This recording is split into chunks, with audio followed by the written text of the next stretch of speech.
삶을 살아가는 데 있어 먹는다는 것은 절대 빼놓을 수 없는 즐거움이다. 그리고 기쁘게도 이 세상은 맛있는 음식으로 가득 차 있다. 자칭 미식가이자 대식가인 나에게는 행복한 사실임이 틀림없다. 비록 과하다 말할 수 있는 내 음식 사랑 덕분에 꽤 많은 돈을 식비로 탕진해 버리곤 한다.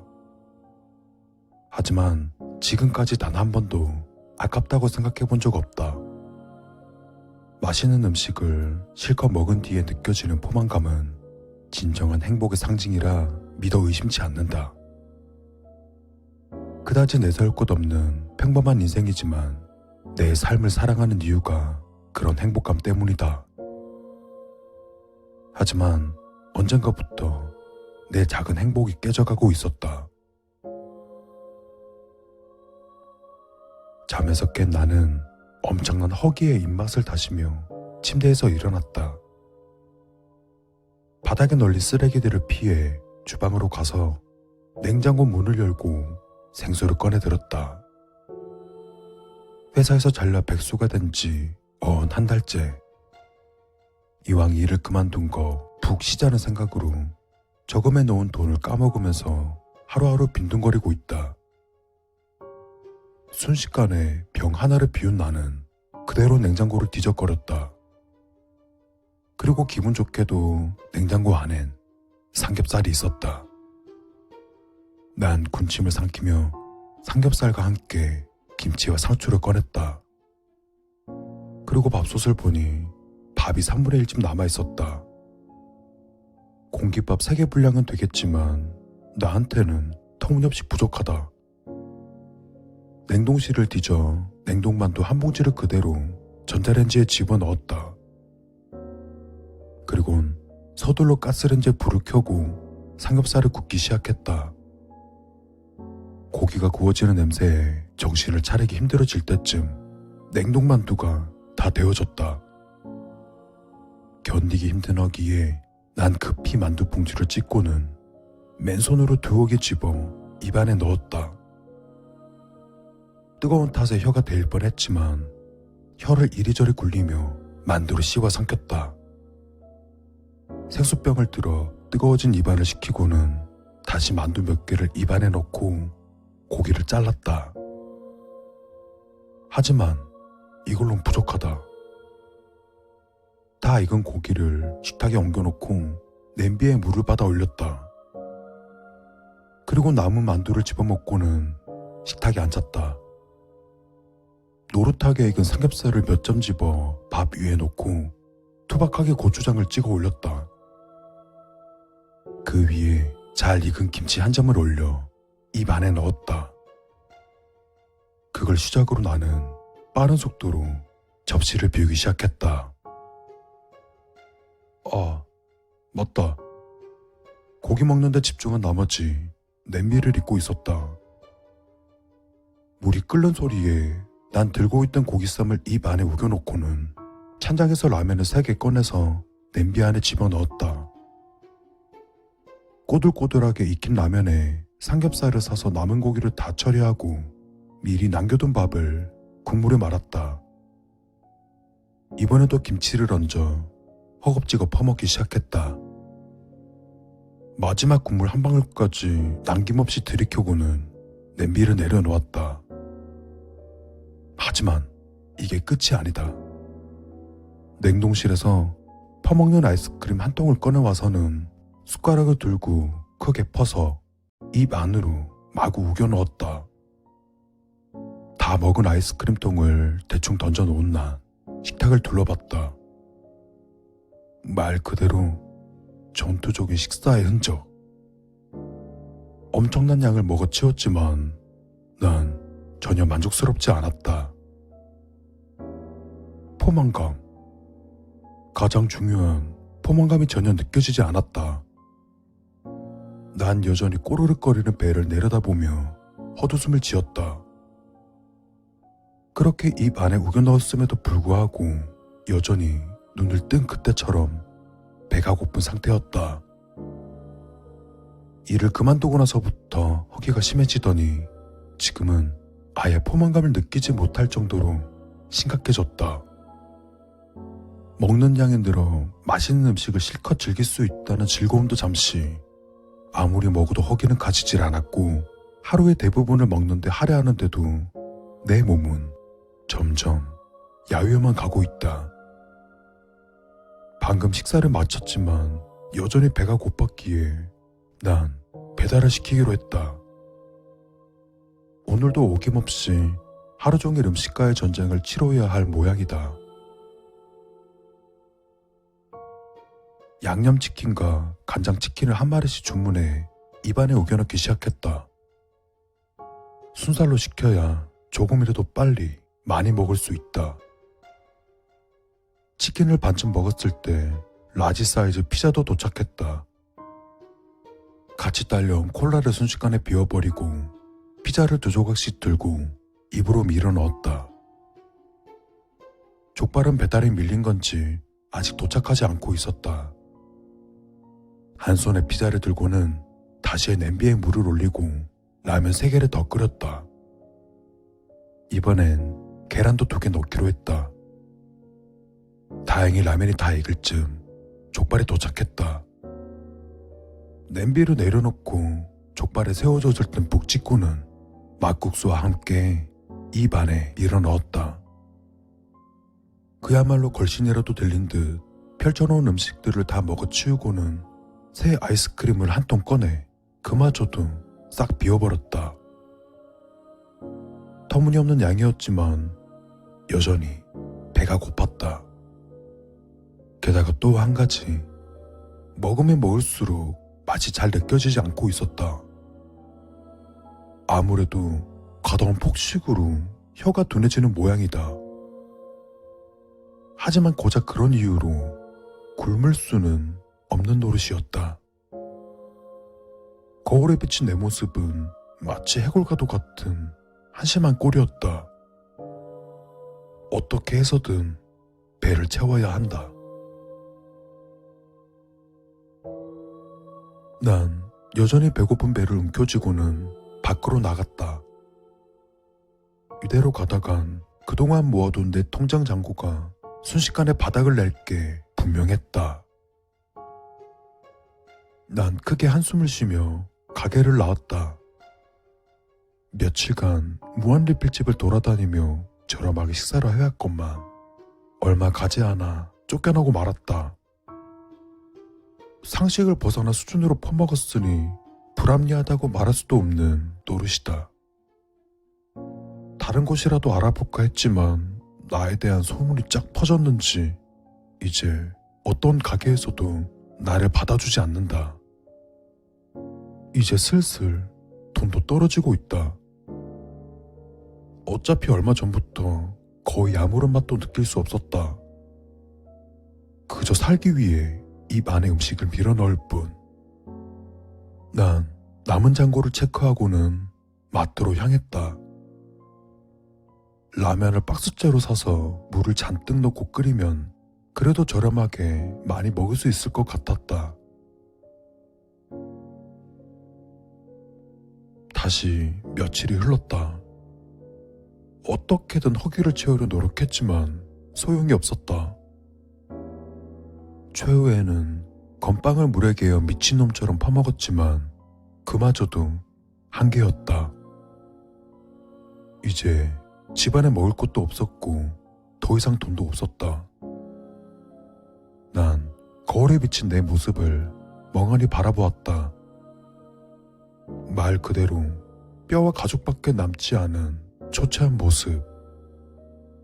살아있는 게 신기한 상태였다. 홀쭉해진 배에서는 연신 꼬르륵 소리가 나고 있었다. 난 헛웃음을 지으며 방바닥에 들어 누웠다. 나이를 먹을 대로 먹은 백수가 굶어 죽었다. 사람들이 날 얼마나 비웃을까. 창피해서라도 이렇게 끝내고 싶지는 않았다. 하지만 이제 더 이상 몸을 움직일 힘도 없었고 돈도 먹을 것도 없었다. 난 힘겹게 팔을 들어 앙상한 손을 바라보았다. 허기에 입맛을 다시며 난 가만히 손을 입으로 가져갔다.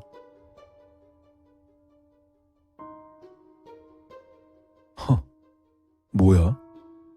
별거로 다 보겠네. 사인이 뭐라고? 김영사는 눈앞에 놓은 시체를 보며 담배를 꺼내 물었다. 질식이랍니다.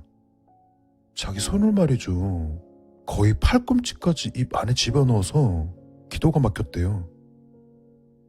누가 봐도 자기 팔을 먹으려고 한 것 같습니다. 담담한 감식반의 말에 김영사는 기가 막힌 듯 고개를 흔들었다. 특이사항은?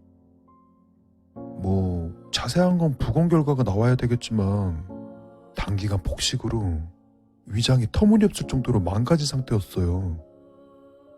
굳이 질식 아니라도 얼마 못 가 숨이 끊어졌을 거예요. 몸무게도 급속도로 불어난 흔적이 있고요. 김영사는 100kg는 우습게 넘어갈 것처럼 보이는 시체의 모습을 보며 한숨을 쉬었다. 저렇게까지 폭식을 한 이유가 뭘까? 단순 식탐이라든가 스트레스라든가 그런 수준은 아닌 것 같은데. 감식반은 펜으로 머리를 긁적이며 대답했다. 글쎄요, 전례도 없고 딱히 이렇다 할 흔적도 없어서 뭐라 말씀드리기 힘드네요. 터무니없겠지만 굳이 제 생각을 말씀드리자면 영화 한 장면이 생각나요. 혹시 그거 보셨어요? 브래드 피트 나온 영화. 거기에 보면 살인자가 어떤 사람에게 총 들이대면서 억지로 막 음식을 먹게 하거든요. 그 사람이 폭식으로 죽을 때까지 말입니다. 김영사는 길게 담배 연기를 뿜어내며 몸을 돌렸다. 참나, 진짜 걸신이라도 들린 거야 뭐야.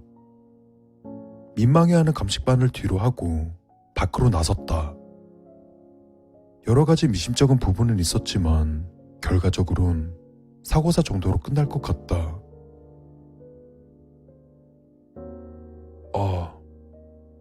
근데 이상하다. 밥 먹은 지 얼마 안 됐는데 배가 고프네. 저런 시체를 봤으면 입맛이 싹 달아나야 정상인데 왜 이렇게 배가 고프지? 김영사는 급작스레 밀려온 허기에 의하여 하며 식당으로 향했다.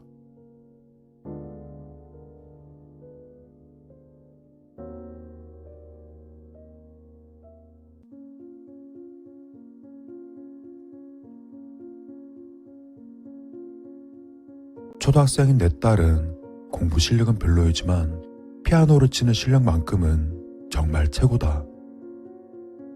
시국이 시국인지라 매일 다니던 레슨은 잠시 쉬고 원격으로 주 2회 수업을 듣고 있다. 그러나 원격으로 진행되는 레슨임에도 불구하고 내 딸은 정말 습득력이 좋았다. 아이는 빨리 배우지만 학습 컨텐츠가 따라가지 못하는 수준이다. 그리고 원격 수업이라고 수업료가 싼 것도 아니었다. 터무니없이 학원비가 비싸다는 생각에 딸이 다니는 학원에 문의 전화를 해보았다. 이 번호는 없는 번호입니다. 다시 한번 확인하시. 지금 이 시국을 버티지 못하고 폐업이라도 한 것일까? 내 딸에게 물어보았다. 그러자 어제까지 들었던 원격 수업이 마지막이었다고 말했다. 어서 오세요, 아버님. 너가 미나구나. 어디 실력 좀 볼까? 여기저기 수소문한 끝에 겨우 주 4회 주말까지 수업을 하는 학원을 찾게 되었다. 아이가 기뻐하는 모습을 보니 나도 기분이 좋아진다. 학원 대기실은 온풍기를 제대로 틀어놓아서 그런지 조금 더웠다. 외투를 벗어 무릎에 올려놓고 주변 눈치를 보다 온풍기의 바람 세기를 낮추었다.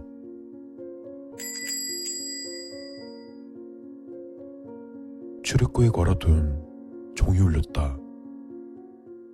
아이 하나가 빠른 걸음으로 문을 열고 들어와서 그대로 정수기로 직진한다. 그리고 아이는 마스크를 내리곤 종이컵을 호흡으로 물을 마신다. 그리곤 마스크를 턱에 걸친 채 레슨룸으로 뛰어 들어갔다. 조금 불편한 마음이지만 물을 먹는 걸 말릴 수는 없었다.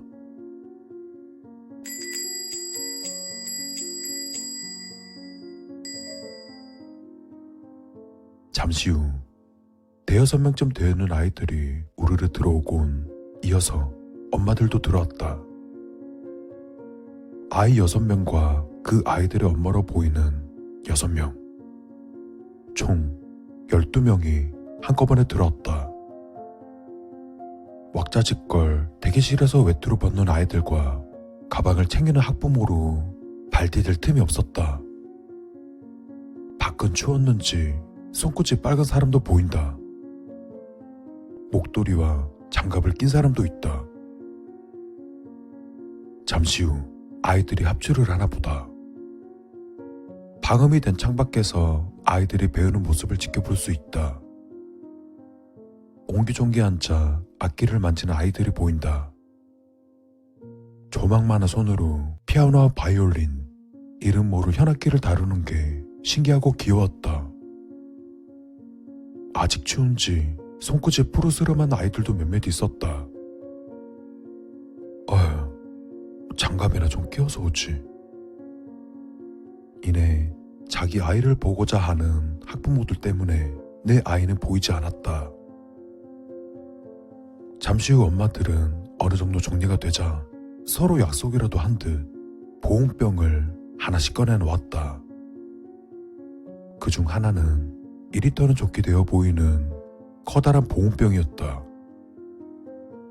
커다란 보온병을 꺼낸 엄마는 덩치도 컸다.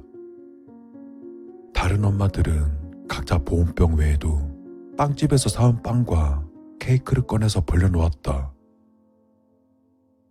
지금 시국이 어떤 시국인데 음식을 준비하지 못한 엄마들의 나서서 준비하는 모습은 참으로 묘했다.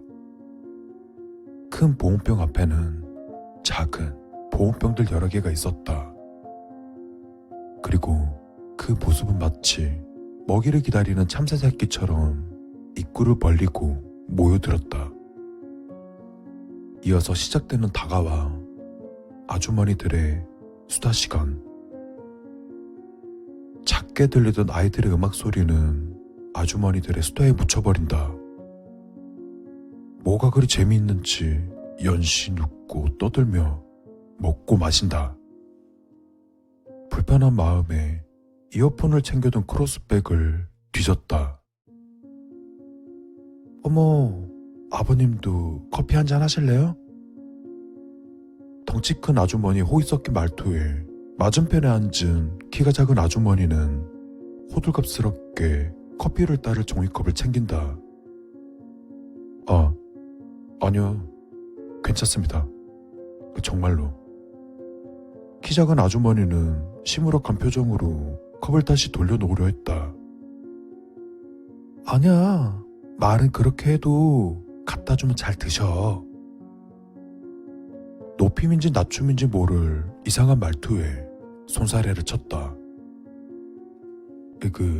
안 드신다잖아. 냅둬.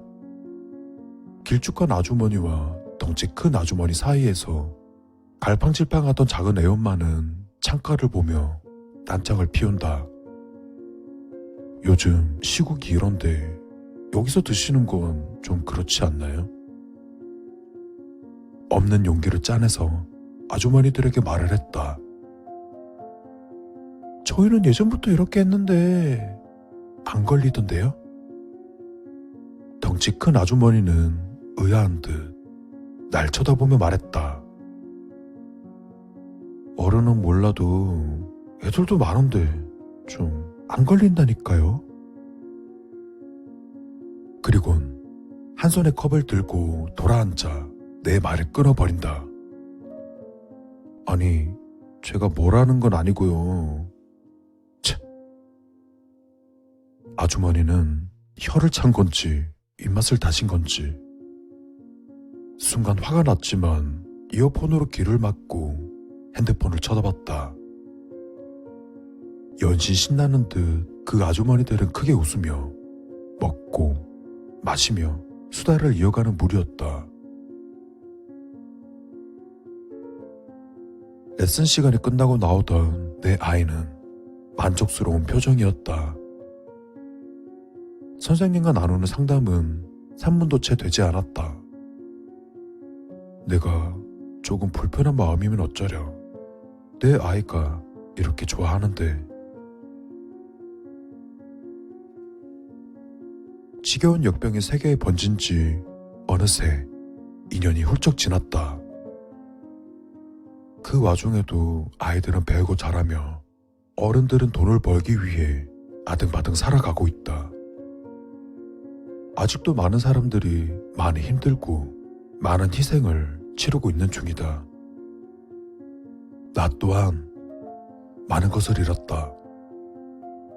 병을 앓던 아버지는 전염병과의 합병증으로 돌아가셨다. 지인 중에도 돌아가신 분도 있고 전염병에 걸려 입원하신 분도 있다. 그리고 이 거지 같은 상황이 길어지자 많은 사람들은 이 시국에 적응하였다. 각종 예방 수칙이 생활화되었고 회사와 가정도 조금씩 맞춰져 갔다. 그 역병은 잠복기가 1주에서 3주 정도인 것으로 알고 있지만 최대 6개월까지 잠복한 사례도 보고되었다.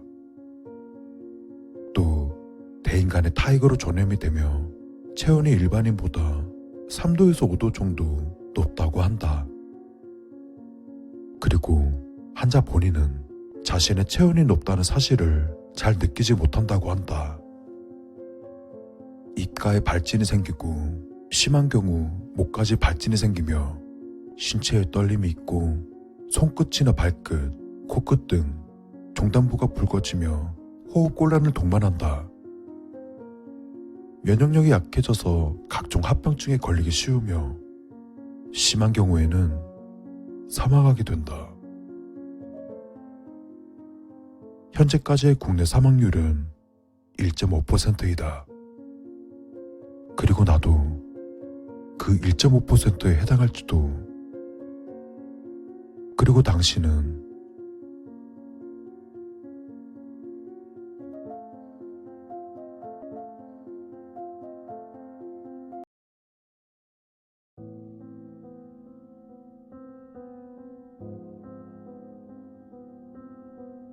어이, 담배 하나 줘봐. 편의점 바닥을 닦고 있는 중 술 냄새가 확 풍기는 손님이 들어와 내게 말했다. 나이도 그리 많지 않아 보이던 그는 다짜고짜 반말이다. 당황스러웠지만 자연스럽게 행동하기로 했다. 예, 손님. 어떤 걸로 드릴까요? 디플. 남자의 퉁명스러운 대답에 기분이 살짝 상한다. 하지만 시끄러워져 봐야 좋을 게 없으니 그냥 참기로 한다. 담배를 꺼내는 중 그는 음료 진열장으로 걸어가더니 계산도 하지 않고 물 한 병을 꺼내어 벌컥벌컥 마신다. 게다가 바닥에 잔뜩 흘리면서. 진상 손님이 와서 내 인내심을 시험한다. 제발 빨리 계산하고 나가라 그냥. 하지만 내 기도가 무색하게 남자는 조용히 갈 생각 따윈 전혀 없어 보인다. 그리고 남은 물병을 바닥에 팽개치고는 카운터에 놓인 담배를 뜯어 담배를 피기 시작한다. 욕이 나오는 걸 참으며 손님에게 이야기했다. 손님, 편의점 내에서 흡연하시면 안 되고요. 담배랑 생수 아직 계산 안 하셨어요. 그는 날 흘끗 보더니 피식 웃으며 카운터에 놓인 사탕통을 바닥에 엎는다. 알바 주제에 누구한테 이래라 저래라요? 한심한 새끼. 순간 화가 치밀었지만 마지막으로 한 번만 더 참기로 한다. 시끄러워지는 건 정말 싫다. 일단 손님을 보내는 게 중요하다. 저기 손님, 계산하실 필요 없고요. 여기서 이러지 말고 그냥 가세요. 뭐 임마? 알바 주제에 어디서 건방지게. 그는 손에 들고 있던 꽁초를 나에게 던진다. 어이가 없어 가만히 서 있자 내가 겁먹은 걸로 보였는지 만족스럽게 웃은 남자는 몸을 돌려 편의점 밖으로 나간다. 그래도 다행이다. 그래, 그대로 나가라. 이 재수없는 새끼. 하지만 아직 끝나지 않은 모양이다. 나가던 남자는 문 옆에 놓인 가판대를 발로 차 쓰러뜨리더니 네가 어쩔 거냐는 표정으로 나를 쳐다본다. 아무래도 조용히 끝내기는 틀린 것 같다. 이러고 싶지 않았는데. 난 곧장 탈의실로 들어가서 쓰러진 알바생 몸에 꼽힌 내 칼을 뽑아내었다. 그냥 얌전히 돈만 내줬으면 아무 일 없는 것을. TV를 많이 봐서 그런지 요즘 애들은 겁도 없다. 증거를 없앤답시고 피와 발자국을 닦아내던 타이밍에 진상 손님을 만나버렸다. 조용히 물건만 사고 나가지 왜 진상을 떨고 그래? 안 그래도 내 얼굴 본 놈을 살려두기 찜찜했는데 차라리 잘 되었다. 까짓거 저놈이 알바 죽이고 편의점에 불질러 자살한 걸로 해야겠다.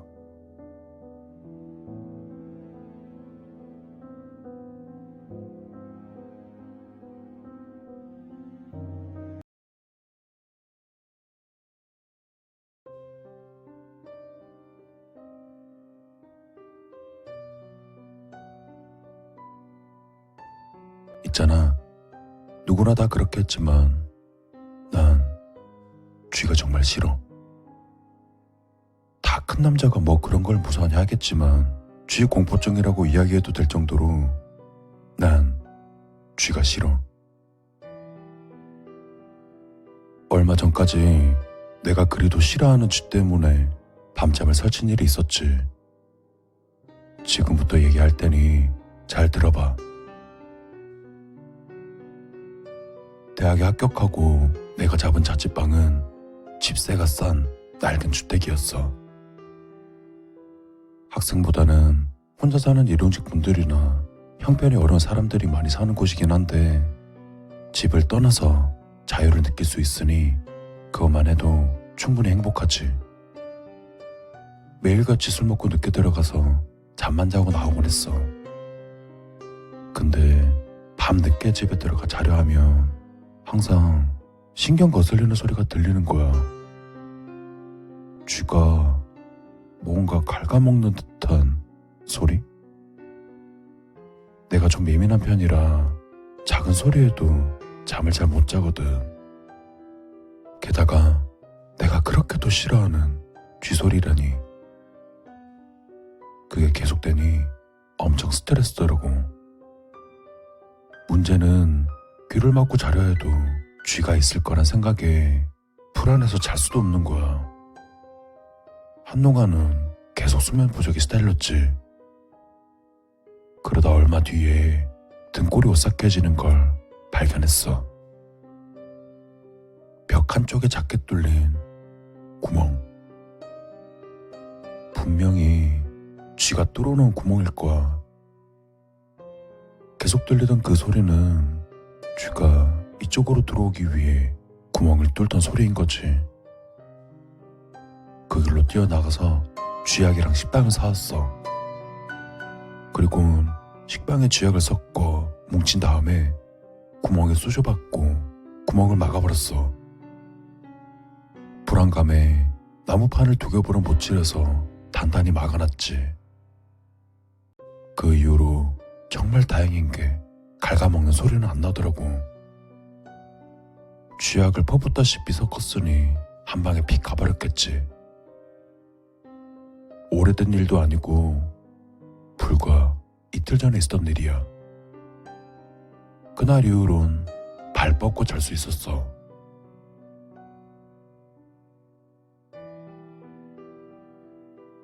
뭐 어쨌거나 그만큼 낡고 허름한 집이란 거지. 잘 데가 없다니 데려가긴 한다만 각오는 하라고. 아, 거의 다 왔네. 여기서 좀만 걸어가면 우리 집이야. 대학생으로 보이는 2 남자가 버스에서 내렸다.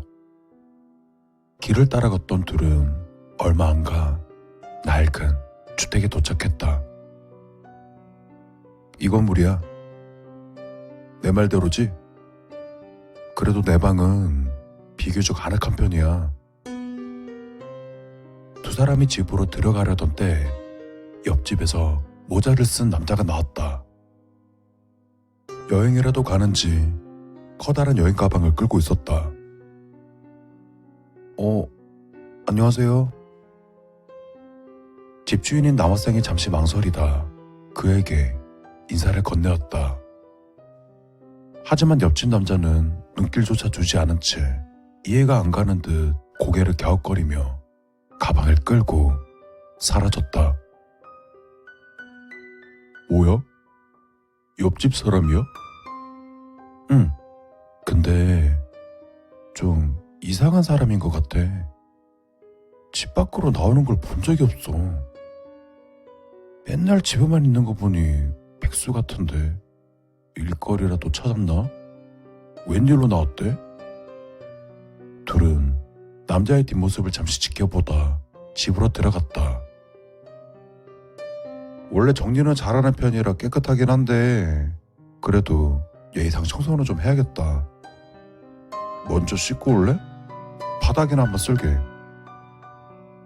친구를 욕실로 몰아넣은 남학생은 빗자루를 들고 대충 바닥을 쓸어내기 시작했다.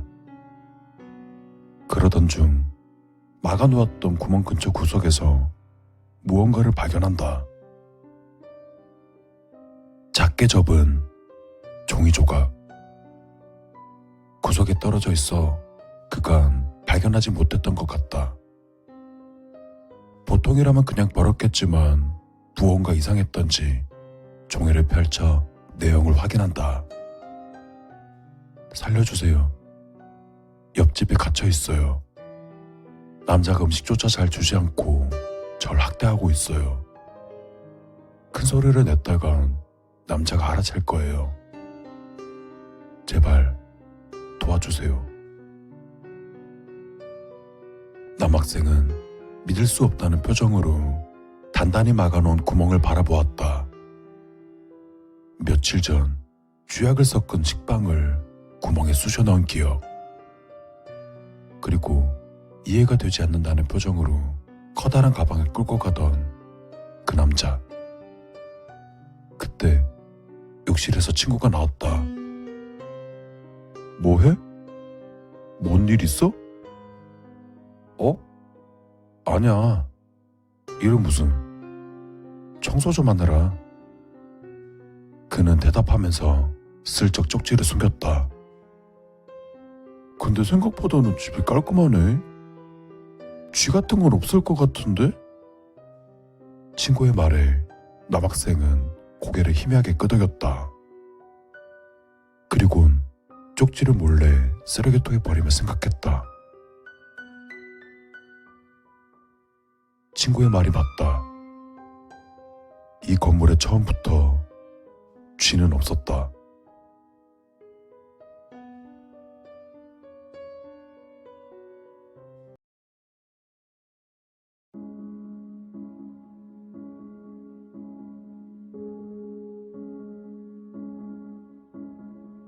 아파트 안으로 들어선 나는 힘없이 팔을 뻗어 올라가는 버튼을 눌렀다. 지금 엘리베이터가 있는 곳은 17층. 1층까지 내려오려면 한참을 기다려야 할 듯하다. 벽에 살짝 몸을 기대고 눈을 감았다.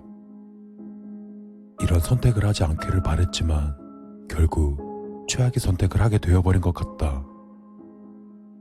난 작게 한숨을 쉬고 이마에 손을 얹어 머릿속의 복잡한 생각을 정리했다.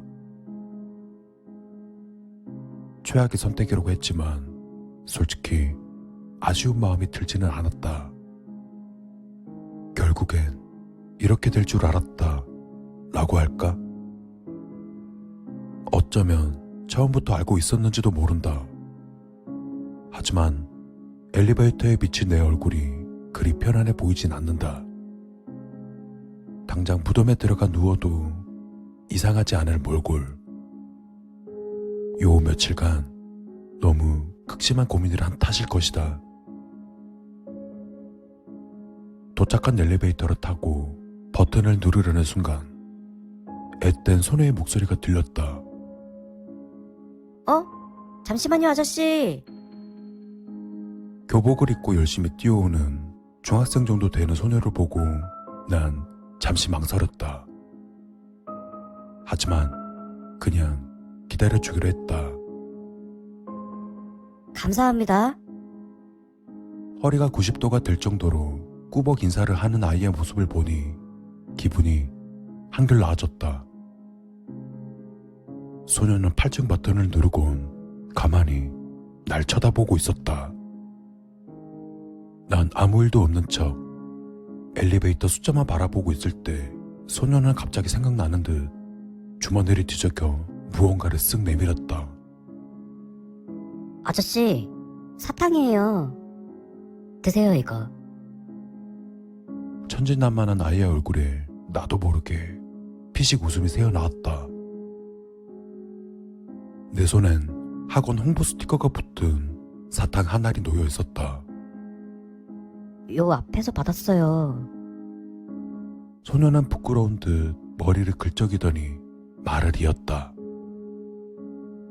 아저씨 표정이 너무 우울해요. 단 거 먹고 힘내세요, 아저씨. 그리곤 다시 한번 꾸벅 인사한 뒤 8층에서 내려 집으로 들어갔다. 난 맨 꼭대기층에 도착할 때까지 가만히 사탕만 바라보고 있었다.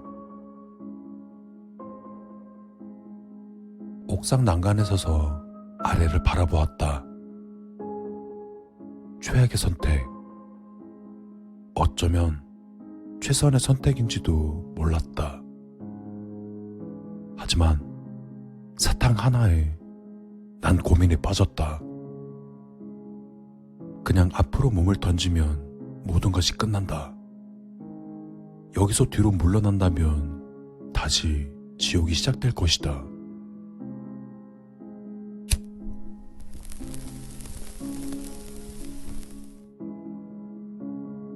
난 확실히 결심했다고 생각했다. 하지만 조금 전 그 아이의 미소가 결심을 흔들리게 하고 있다. 난 아주 천천히 손에 들고 있던 사탕을 입에 넣었다. 믿을 수 없을 정도로 달콤했다. 그리고 떠오르는 그 소녀의 얼굴. 난 등을 돌려 난간에서 내려왔다. 다시금 엘리베이터를 기다리며 소녀가 8층에서 내린 걸 기억했다. 천사 같은 그 아이. 그런 아이들이 세상에 있는 한 난 죽을 수 없다. 내 몹쓸 취미 덕분에 죄책감도 많이 느끼고 고쳐볼 생각도 많이 했지만 소용이 없었다. 그냥 뛰어내려서 사라지는 것이 내가 내린 최악, 아니 최선의 선택. 하지만 그 소녀는 내 생각을 마지막 순간에 바꾸어 주었다. 이렇게 착하고 예쁜 아이들을 두고 내가 어떻게 죽겠어? 칼을 챙겨오길 잘했네. 지하층에서 내린 나는 처음과는 비교할 수 없을 정도의 밝은 얼굴로 아이가 들어간 집에 초인종을 눌렀다.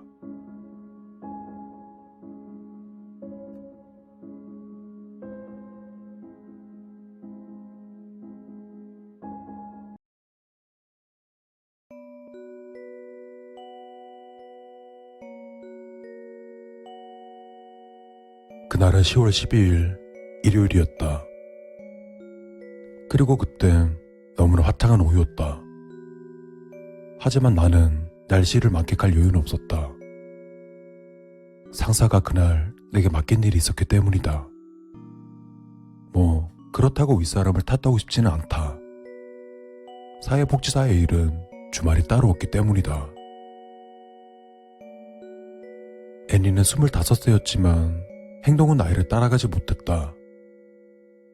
상사 말에 따르면 정신적으로 아픈 사람이란다. 애니는 자신을 전응하라고 표현했다. 안녕하세요, 애니. 애니에게 먼저 내가 인사를 건네었다. 오늘 부모님에 관해서 이야기를 해볼까 해요. 애니, 여기 왜 왔는지는 알죠? 엄마가 날 때려. 그리고 애니는 이어서 말을 이었다. 그래서 여기 왔어요. 말을 꺼내자마자 본론이었지만 나는 개의치 않는다. 알아요, 애니. 제가 애니 씨 서류를 받았다는 건 들었죠? 애니가 고개를 끄덕이는 걸 보고 말을 이었다.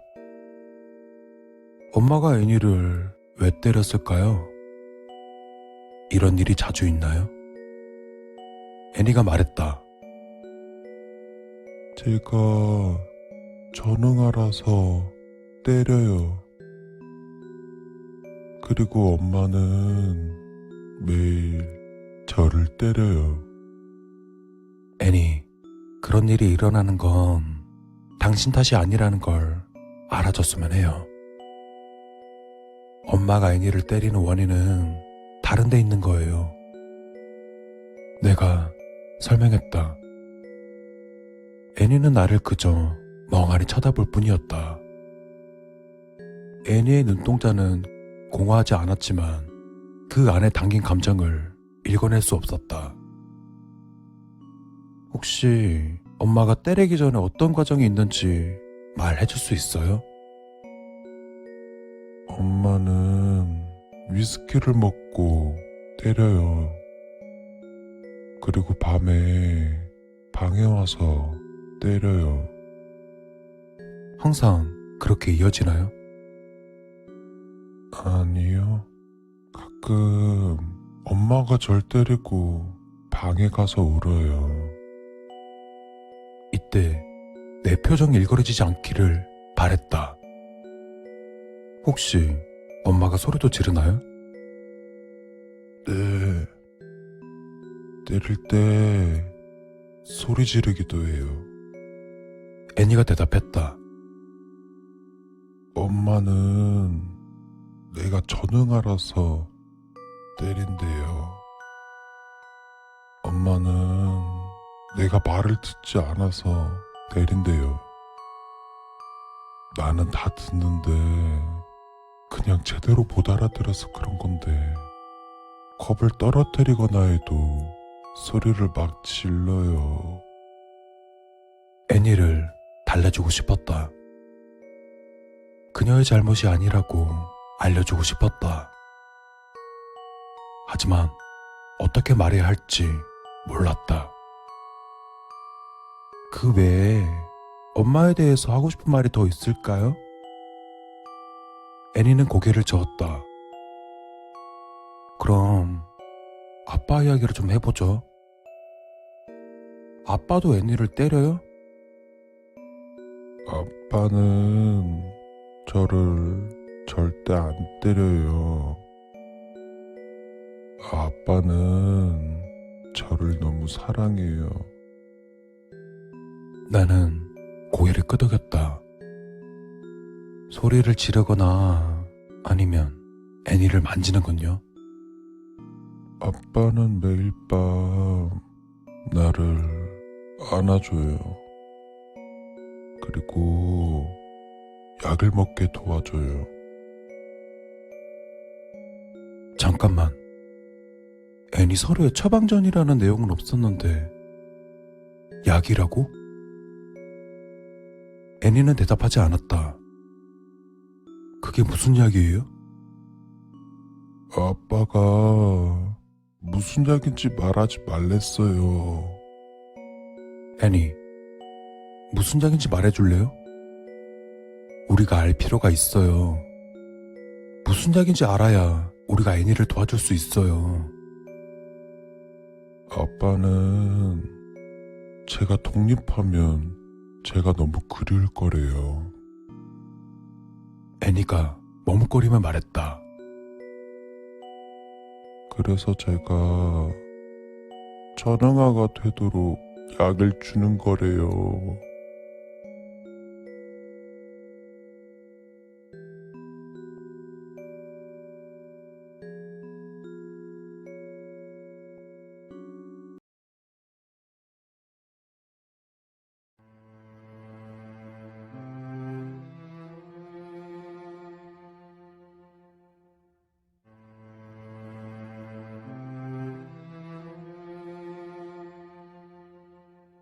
나는 가끔 그런 게 있어. 별로 믿고 싶진 않은데 뜬금없이 머릿속에 아, 이렇구나 라는 생각이 드는 거. 아버지가 돌아가시고 좀 됐지만 그때 있던 일을 잠깐 돌아보자면 아버지가 감기를 너무 심하게 앓으셔서 일을 쉬던 중이셨어. 한동안 집에 계시고 좋았는데 밥상 차려드리고 같이 먹으려고 앉아있는데 기침을 심하게 하셨어. 그때 갑자기 머릿속에 아, 우리 아빠가 암이구나 라는 생각이 드는 거야. 뭔 개같은 생각이야 하고 아빠랑 밥 먹고 상을 치웠어. 그리고 며칠 후에 나가 놀다 휴대폰을 두고 이동한 걸 알게 되었어. 그런데 왠지 찾기 싫은 거야. 휴대폰을 다시 찾아오면 더 이상 놀 수 없을 것 같았거든. 그래도 휴대폰은 현대인에게 없으면 불편한 거니 다시 찾으러 갔어. 난 동생이랑 별로 안 친해. 전화란 걸 하는 그런 사이가 아니지. 근데 부재중 전화가 10통이 넘게 와 있더라. 문자도 잔뜩 와 있고. 그 순간 드는 생각이 아빠가 암이라는 걸 다 알게 됐구나 라는 생각이 들더라. 검사 결과 아빠는 암이 맞았어. 검사를 한다고 말하면 자식들이 걱정할까 말없이 진행하셨고 결과는 3기 말. 거의 시한부 선고나 다름없었지. 그 뒤로 가정여행도 다녀오고 큰 고비도 넘기고 결과가 점점 좋아서 마지막 치료 후에 경과보고 지켜보자는 결론이 나와서 다들 기뻐했어. 아빠가 돌아가시기 전날 말이야. 감기로 몇 달 동안 못 보던 아빠를 뵈러 병문안을 갔고 식사도 잘하시던 아빠가 그날따라 잠만 자고 진통제에 의존하고 깨어있는 잠깐 동안은 너무 고통스러워하셨어.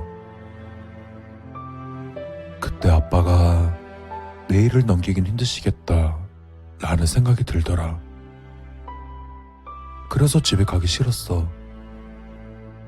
그런데 다음날 출근해야 되니까 집으로 갔어.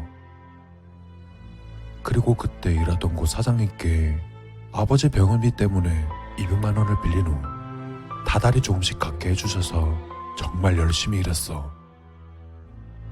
엄청 좋으신 분이었지.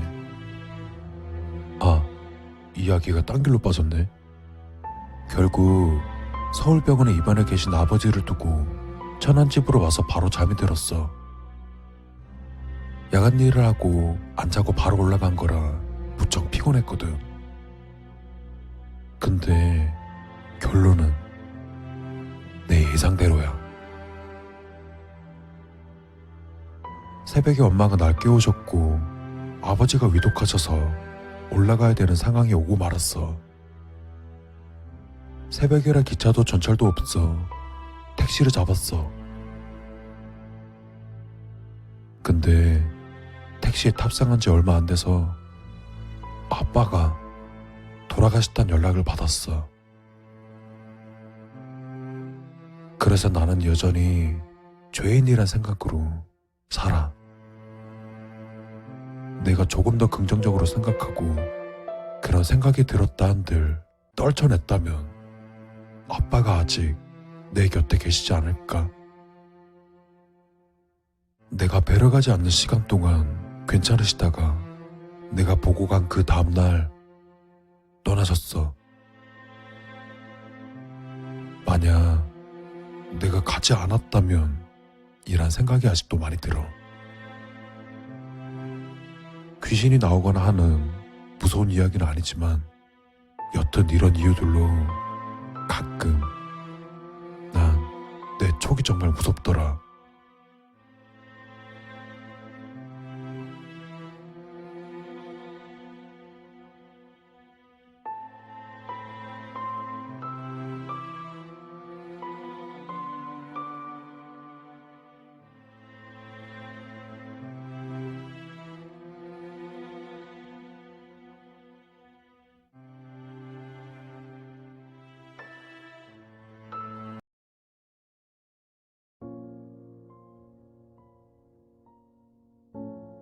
인터넷이 연결되어 있지 않은 고사양 컴퓨터와 최신 TV, 게임과 잡지, 책, 운동기구 등 필요한 물품이 무한으로 제공된다. 하루 3끼 원하는 식사와 간식 제공, 푹신한 침대와 따뜻한 물이 콸콸 쏟아지는 욕실이 딸린 방. 만약 위와 같은 것들이 무제한으로 제공된다면 당신은 밖으로 나가지 않고 얼마 동안이나 행복하게 지낼 수 있을까? 한 달인 사람도 있을 것이고 1년인 사람도 있을 것이고 평생을 살아도 좋다는 사람도 있을 것이다. 하지만 나 같은 경우는 고작 일주일 정도뿐이다. 그 이상 갇혀있는 것은 절대로 사양이다. 벽에 걸린 달력의 오늘 날짜에 빨간 X표를 쳤다. 누군가에겐 천국처럼 보이는 이곳에 갇힌 지 오늘이 정확히 100일째 되는 날이다. 앞서 말했듯이 난 이미 이곳이 지긋지긋하다 못해 혐오스러울 지경이었다. 분명 안락하고 편한 곳인데다 언제든 맛있는 음식을 먹을 수 있지만 타인에 의해 강제로 이곳에 갇힌 내게는 그저 모든 것이 짜증날 뿐이었다. 한숨을 내쉬고 방을 둘러보고 있을 때 한쪽에 있는 시계에서 알람 소리가 들려왔다. 오후 6시, 저녁 식사 시간이다. 철로 된 방문 아래 작은 구멍이 열리고 식사가 들어왔다. 그리고 여느 때와 다름없이 날 여기에 가둔 여자의 목소리가 들려왔다. 날 사랑한다고, 날 위한 거라고, 이게 최선이라고 말하는 저 여자. 식사 때마다 그녀는 한 번도 거르지 않고 같은 소리를 반복한다. 난 그 말을 무시한 채 식사를 가져와 밥상에 앉았다. 날 사랑하기 때문에 가둔다는 저 미저리 같은 여자 때문에 이곳에 갇힌 지 어느덧 100일이 되었다. 내 머릿속은 온통 이곳을 탈출하고 자유를 되찾자는 생각으로 가득 차 있었다. 어떻게 해야 이곳을 나갈 수 있을까? 창문으로 탈출하는 건 창문이 두꺼운 쇠창살로 막혀 있어 불가능하다. 식사 시간, 구멍으로 들어오는 여자의 손을 낚아채고 문을 열라고 소리치는 방법 역시 힘들 것이다. 저 독한 여자는 손이 찢어지고 부러질지언정 절대 문을 열지 않을 게 분명했다. 사랑이랍시고 사랑까지 가둬놓는 여자니 더 볼 것도 없다. 벽에 구멍을 뚫는 생각도 해봤지만 시간이 얼마나 걸릴지 알 수 없는 노릇이었다. 아무리 생각해도 이렇다 할 방법이 떠오르지 않는다. 한참을 고민하던 나는 결국 최후의 선택을 하기로 했다.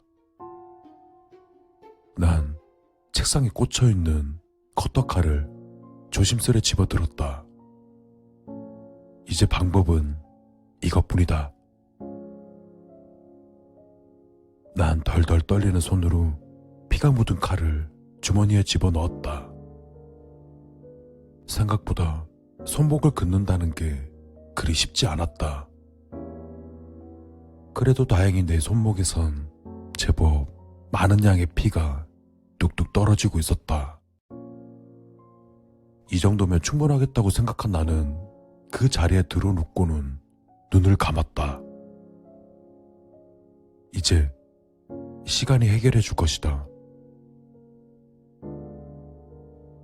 잠시 후 익숙한 알람 소리와 함께 여자가 다가오는 소리가 들렸다. 두근거리는 마음으로 실눈에 뜨고 문 쪽을 바라보았다. 다행히 식사를 넣어주던 여자가 쓰러진 내 모습을 발견했다. 아주 잠시 정적이 흐르게 되었다. 그 순간 여자는 찢어질 듯한 비명을 질렀다. 그리고 음식을 팽개치곤 급히 잠금장치를 부르기 시작했다. 내 탈출 계획이 완벽하게 성공한 것 같다. 난 문이 열린과 동시에 벌떡 일어나 그 여자에게 내 몸을 날렸다. 그러자 갑작스러운 나의 움직임에 그녀는 그대로 나가 떨어져 버렸다. 난 쓰러진 여자를 확인하지도 않고 열심히 달려 그곳을 빠져나왔다. 여자가 쫓아오지 않는다는 걸 확인한 나는 거친 숨을 몰아쉬었다. 그리고 주머니에 있던 천조가리로 손목을 지혈했다. 제법 통증이 있었지만 자유가 가득한 바깥 공기 덕에 그리 고통스럽지 않았다. 100일간의 고통의 시간. 이젠 끝이다. 제일 먼저 무엇을 할지는 이미 정해져 있다. 난 다급히 주위를 둘러보며 주머니에 쑤셔 넣었던 커터칼을 꺼내어 들었다. 처음 내 눈에 띄는 사람이 내 첫 번째 사냥감이다. 몇 달 만에 다시 시작한 사냥에 대한 기대감과 흥분감으로 벌써부터 심장이 뛰고 있었다. 이토록 즐거운 일을 막는답시고 엄마라는 여자는 날 그 지긋지긋한 곳에 가두었다. 날 사랑한다면서, 날 위한 일이라면서, 이것이 최선이라면서 그녀의 어긋난 집착으로 갇혀 있었던 100일은 내겐 너무나 힘든 시기였다. 하지만 이제 난 다시 자유를 찾았고 이 바깥 세상에서 예전처럼 즐겁게 살 수 있을 것이다. 적어도 경찰에 잡히지 않는다면 말이다.